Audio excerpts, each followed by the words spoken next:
The most dangerous thing about power is how quickly people forget they're being watched.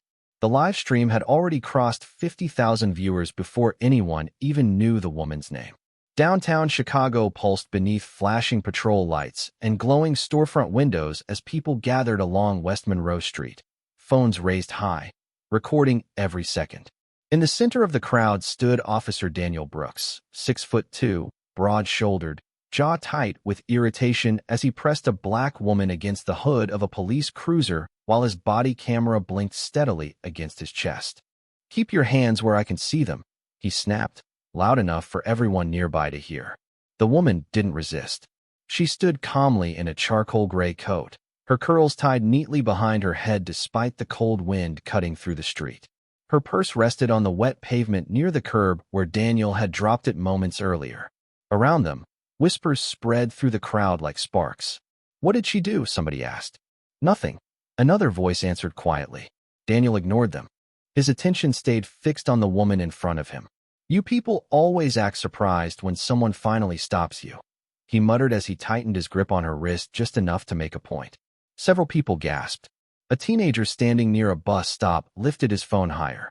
The live stream comments exploded so fast they blurred together across the screen. The woman finally looked at Daniel directly. Her expression never changed.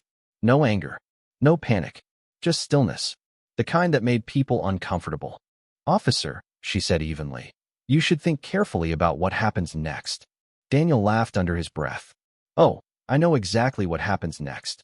He glanced toward the growing crowd, feeding off the attention now surrounding him. "Ma'am refused cooperation during an active investigation," he announced loudly. "Standard procedure." A few people exchanged uneasy looks. One older man shook his head and quietly stepped back.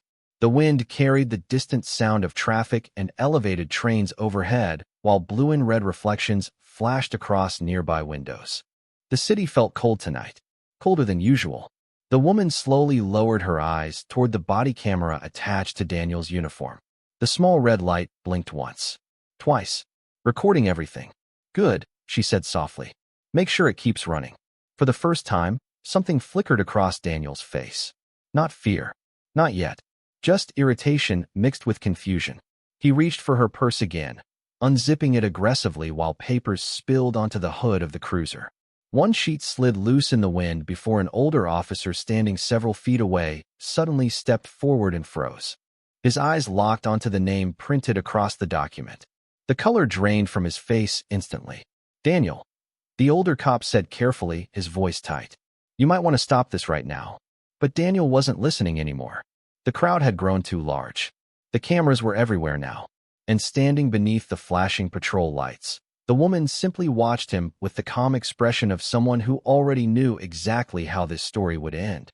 2 hours earlier, before the flashing lights, before the live stream, before thousands of strangers flooded the internet with outrage and disbelief, Vanessa Carter stood alone beneath the massive stone columns outside Chicago Police Headquarters with a leather folder tucked beneath her arm and the cold November wind brushing against her coat.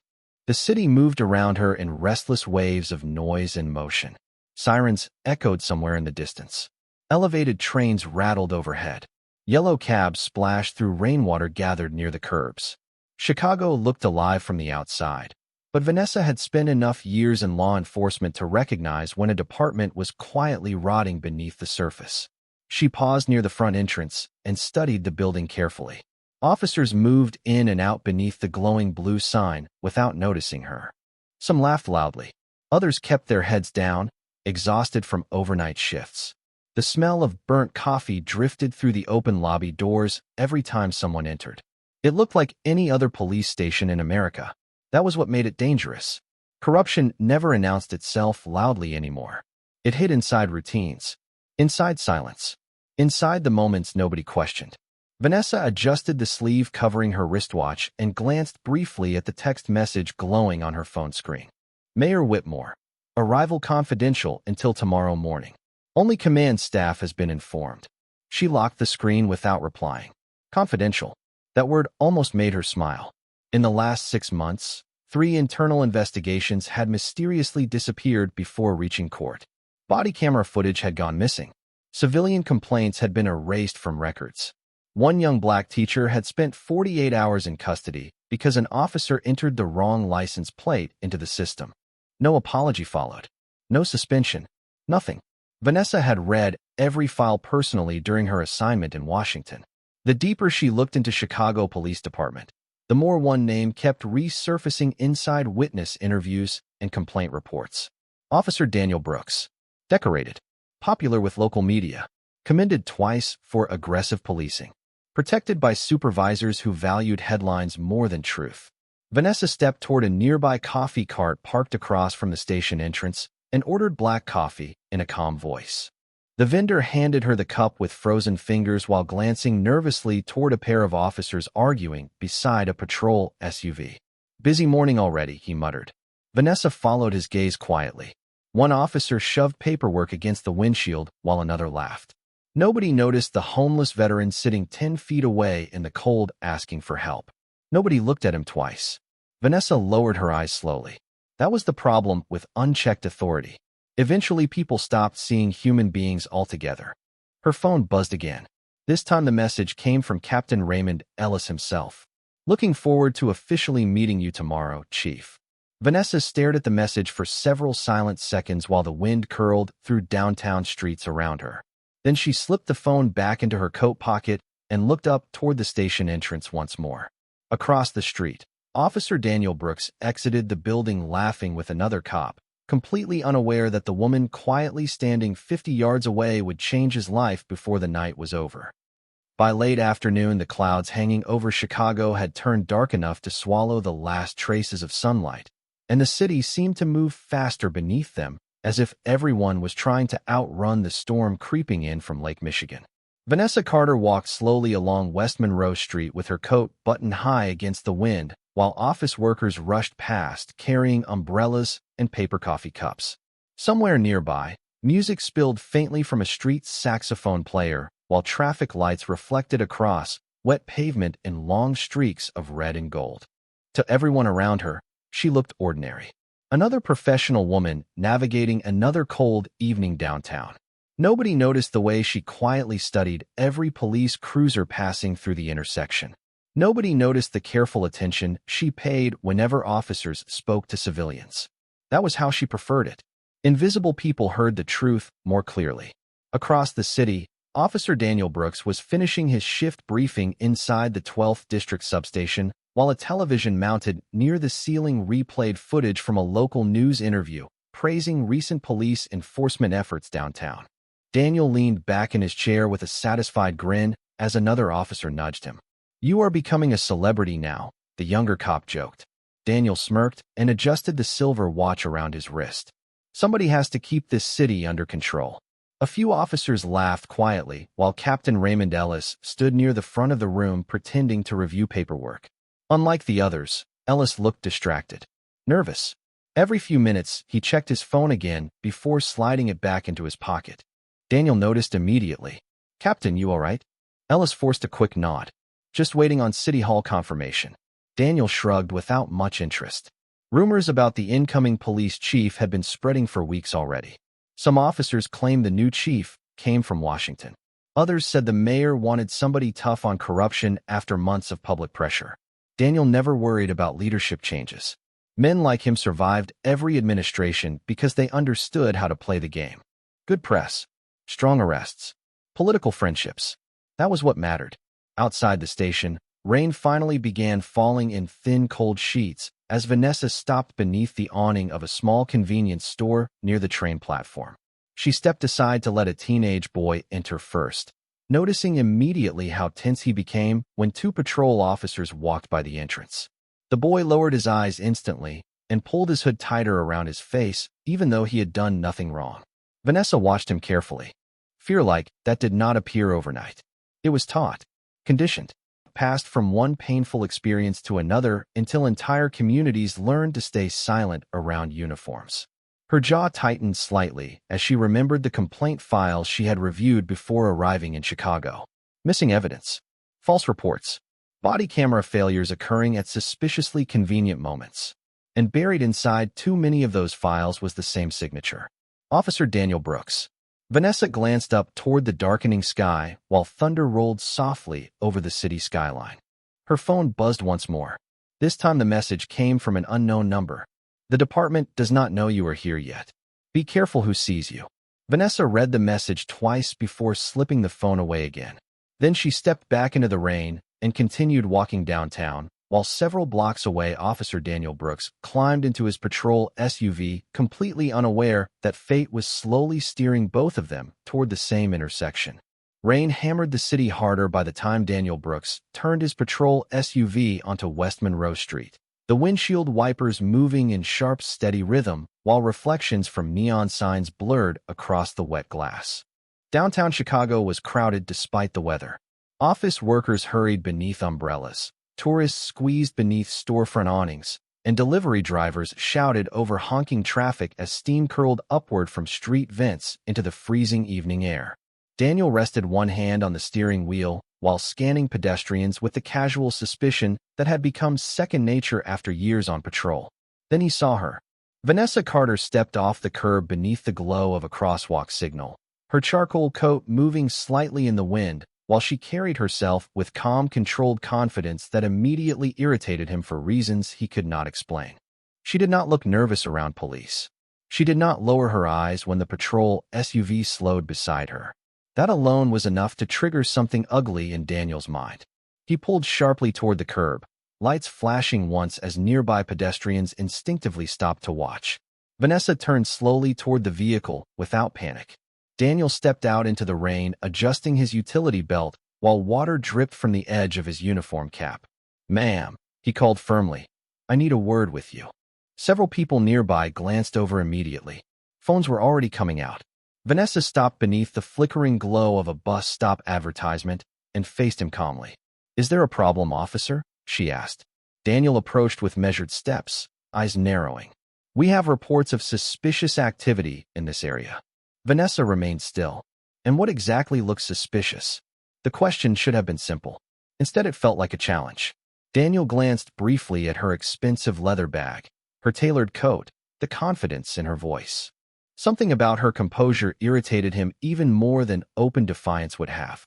"Identification," he said flatly. Vanessa reached slowly into her pocket, but before she could retrieve anything, Daniel grabbed her wrist and stopped her movement. A few people gasped nearby. "Easy," he warned loudly. "Do not make sudden moves." Rain poured harder now, bouncing against the hood of the cruiser while more pedestrians slowed to watch.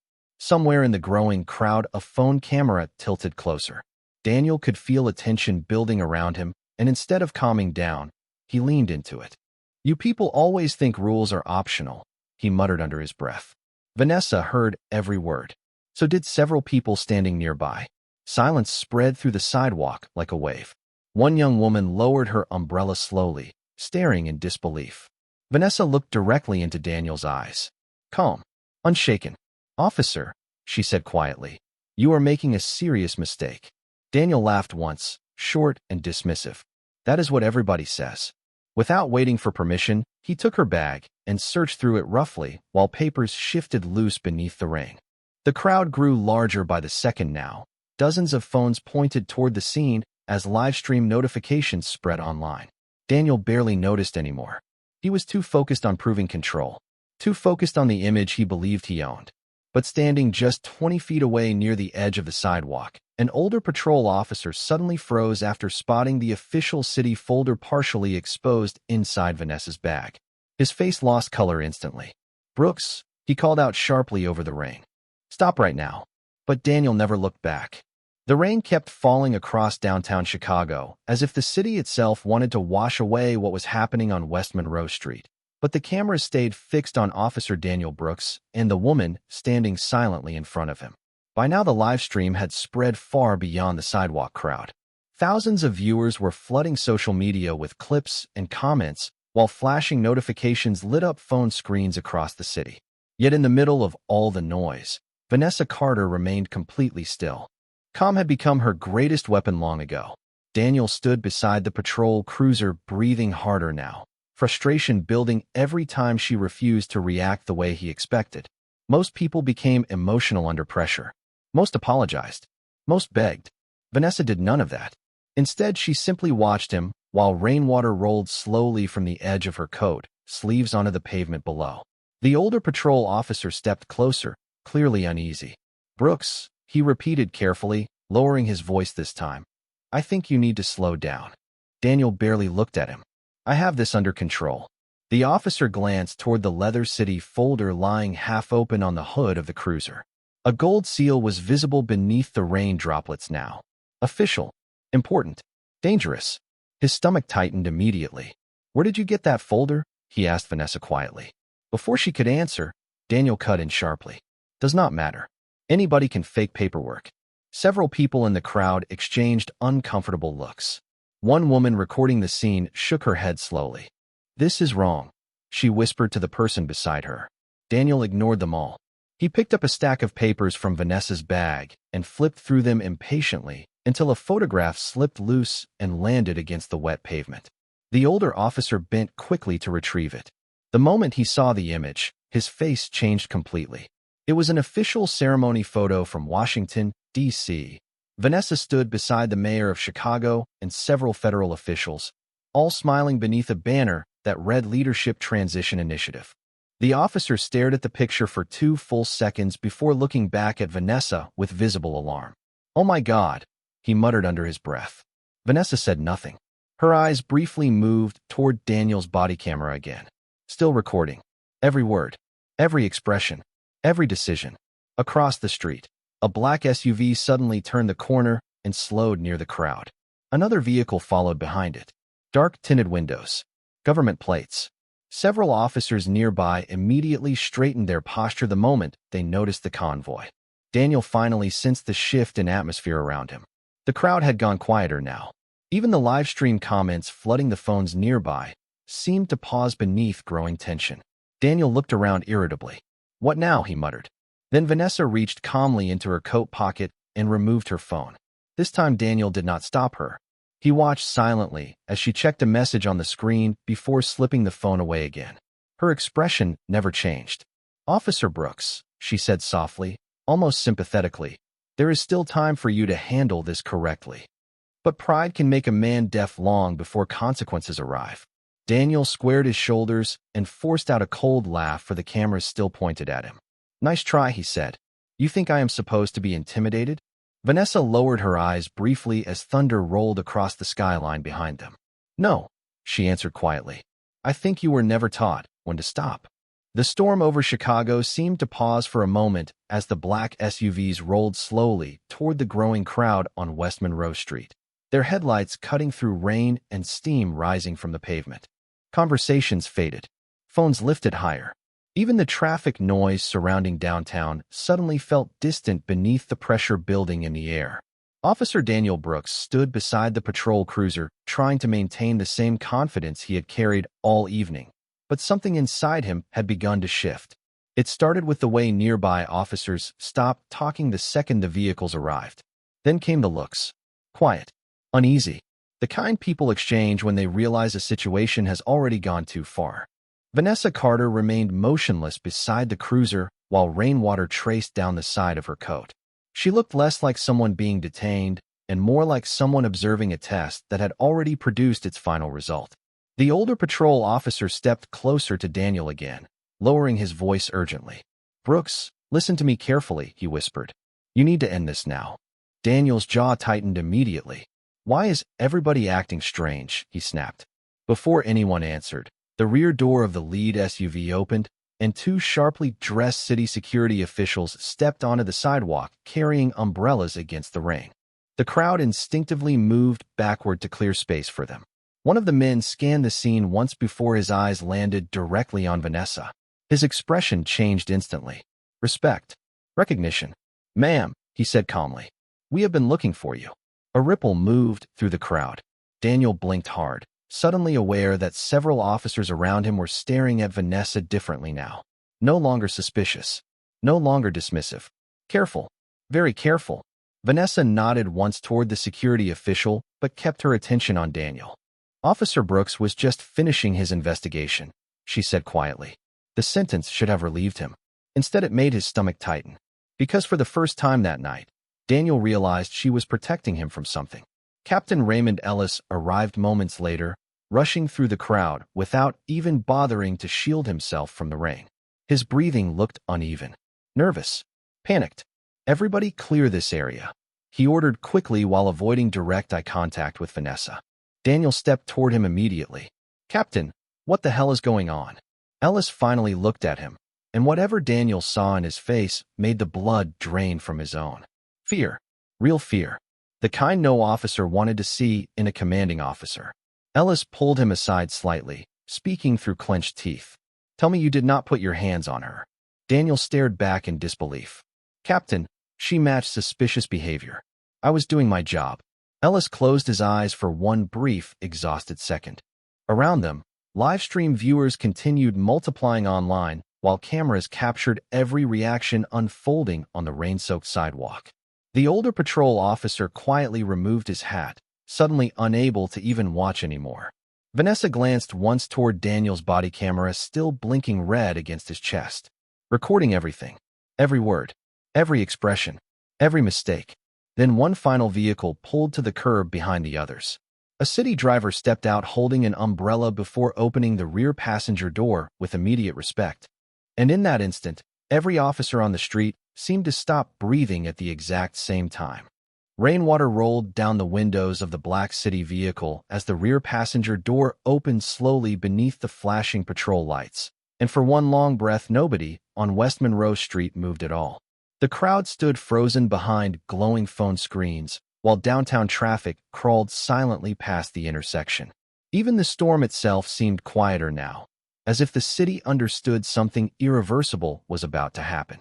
Officer Daniel Brooks stared toward the vehicle with growing confusion, while Captain Raymond Ellis looked seconds away from collapse. Then Mayor Eleanor Whitmore stepped out holding a dark umbrella against the rain. The reaction from nearby officers was immediate. Backs straightened. Conversations died instantly. One young patrol officer nearly dropped his radio, trying to fix his posture. Daniel blinked hard, completely unprepared for why the mayor of Chicago would suddenly appear at what he still believed was a routine stop. Mayor Whitmore barely acknowledged the crowd. Her eyes locked directly onto Vanessa Carter, standing beside the cruiser with rain soaking the sleeve of her charcoal coat. "Vanessa," the mayor said calmly, "I apologize for the delay." A heavy silence spread across the sidewalk. Daniel looked from the mayor to Vanessa and back again, trying to force the pieces together inside his head. They did not fit. Not yet. Vanessa gave a small, respectful nod. "No problem, Madam Mayor," she answered quietly. The words hit Daniel harder than the cold rain ever could. Around him, officers exchanged stunned glances while livestream viewers exploded online in confusion and disbelief. Captain Ellis stepped forward quickly, his voice tight with panic. "Madam Mayor, I can explain this situation." But the mayor did not even look at him. Instead, she slowly turned toward Daniel Brooks. "Officer," she asked evenly, "do you know who this woman is?" Daniel opened his mouth, but no words came out. For the first time all night, confidence abandoned him completely. Vanessa finally stepped forward beneath the flashing red and blue lights, while dozens of cameras recorded every second. Calm, controlled, untouched by anger. She reached into the city folder still resting on the hood of the patrol cruiser and removed an official leather case embossed with the seal of Chicago. Then she opened it carefully in front of everyone. Inside sat a polished gold badge beside signed appointment documents carrying the mayor's signature. The crowd gasped almost in unison. One woman covering the live stream whispered, "No way." Mayor Whitmore spoke clearly enough for every camera nearby to hear. "Effective tomorrow morning, Vanessa Carter will be sworn in as the new police chief of Chicago." Daniel's face lost all color. The older patrol officer lowered his head immediately, while Captain Ellis looked physically ill standing in the rain. Somewhere in the crowd, a teenager quietly muttered, "He is done." Vanessa looked directly at Daniel now. Not with hatred, not with revenge. Worse, disappointment. "Officer Brooks," she said softly, "you never asked who I was. You only decided who you thought I should be." Daniel's breathing became uneven as realization crashed down around him.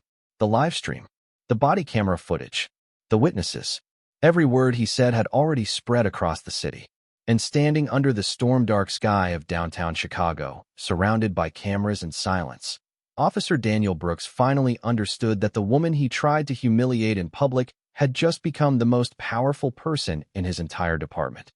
By the time the rain finally began to weaken over downtown Chicago, the footage had already spread across every major social media platform in the city. News stations replayed clips from the live stream beside bold headlines, while thousands of comments flooded online discussions demanding accountability from the police department. Inside the 12th District headquarters, the atmosphere felt nothing like the loud confidence that normally filled the building. Officers who usually joked near the front desk now stood silent beneath harsh fluorescent lights, avoiding eye contact as television screens replayed the confrontation again and again. Every sentence Daniel Brooks had spoken echoed through the station like a warning nobody could escape anymore. Vanessa Carter walked through the department halls calmly beside Mayor Whitmore, while rainwater still clung faintly to the sleeve of her coat. Conversations stopped the second officers noticed her approaching. Some lowered their eyes out of embarrassment. Others looked genuinely shaken, because for the first time in years, someone had forced the department to see itself exactly as the public saw it. Not through reports, not through polished press conferences, through truth captured live in front of the entire city. Daniel sat alone in an administrative office down the hallway with his body camera resting on the metal table in front of him. He had removed his uniform jacket nearly 20 minutes earlier, but sweat still dampened the collar of his shirt. Every few seconds, another notification vibrated across his phone screen. News alerts, missed calls, messages from other officers warning him not to say anything publicly. The confidence that once protected him had disappeared completely now that cameras had exposed what people usually ignored. Captain Raymond Ellis entered the room slowly and closed the door behind him. He looked older somehow, more tired. Internal Affairs is already reviewing the footage, he said quietly. Daniel stared at the table. It was a misunderstanding. Even he no longer sounded convinced. Ellis exhaled heavily. No, Daniel. A misunderstanding happens once. Complaints happen for years. The words landed harder than any suspension notice could have. Because deep down Daniel knew the captain was right. This was not one bad moment. It was a pattern finally caught in daylight. Across the hall, Vanessa stood inside the department conference room reviewing files spread across a long wooden table.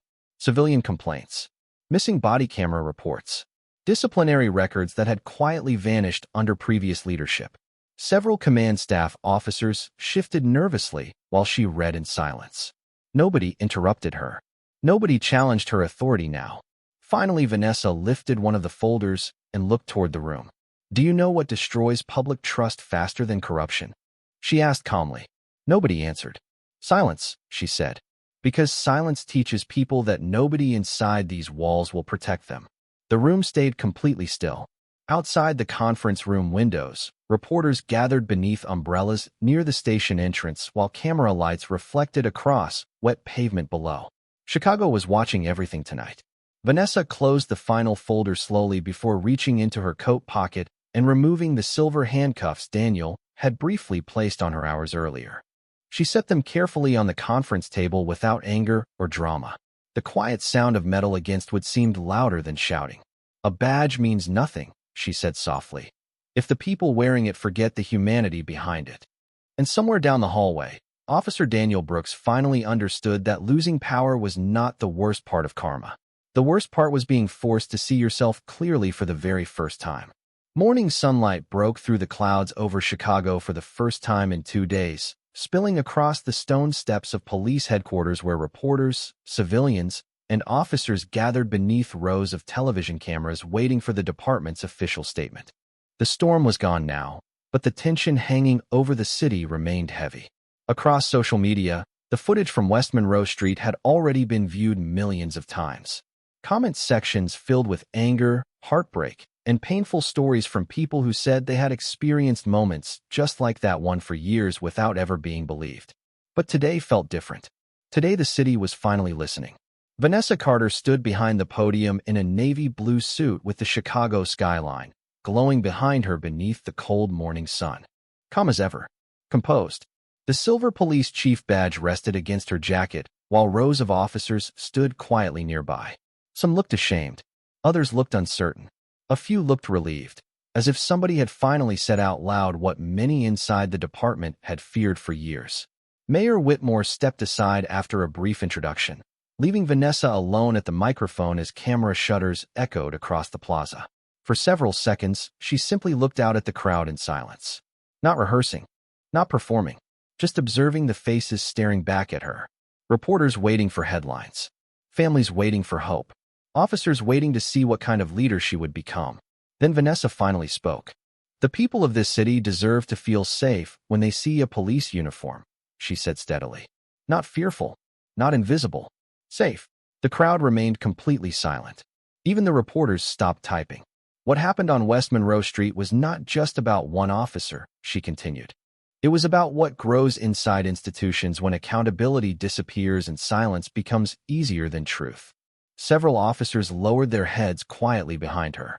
Vanessa did not raise her voice once. She did not need to. Every word carried the weight of someone who had spent her entire life walking through rooms where people underestimated her before hearing her speak. "Real leadership," she said, "is not measured by how much authority you have over people. It is measured by how much humanity you keep while holding that authority." Across the street, civilians gathered behind barricades began clapping softly. The sound grew slowly stronger. One older black woman, standing near the front, wiped tears from her face while holding her granddaughter's hand. Inside the headquarters building above the plaza, Daniel Brooks watched the speech from a small administrative office with his suspension notice sitting unopened beside him on the desk. The television reflected across the dark window behind him while Vanessa's words filled the room he once believed he controlled.